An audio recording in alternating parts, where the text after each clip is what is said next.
Hello everyone, welcome back to this channel. In this video, I will show you the easy and clear steps on how to set days of email to save in offline mode Microsoft Outlook on computer. So how to set days of email to save in offline mode Microsoft Outlook on computer. Make sure you keep watching this video until the end. Let's get started right away. Firstly, just go to Microsoft Outlook on your computer. And this is the initial display on Microsoft Outlook. To set days of email to save, just go. Direct the cursor to the upper right corner of the computer screen. Here there is a setting icon. And tap. Here there are many menu options that you can use.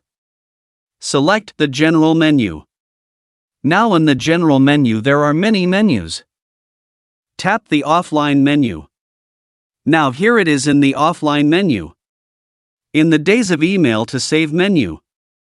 To change the storage days, tap in here. There are many choices of the number of days in the storage period. Choose according to your wishes. This function determines how long emails are stored on the device, and the more days, the more emails can be accessed offline. Old emails remain on the server and can be accessed online. So that's it. Tutorial how to set days of email to save in offline mode Microsoft Outlook on computer. Thank you for watching. I hope this video is useful. See you in the next video.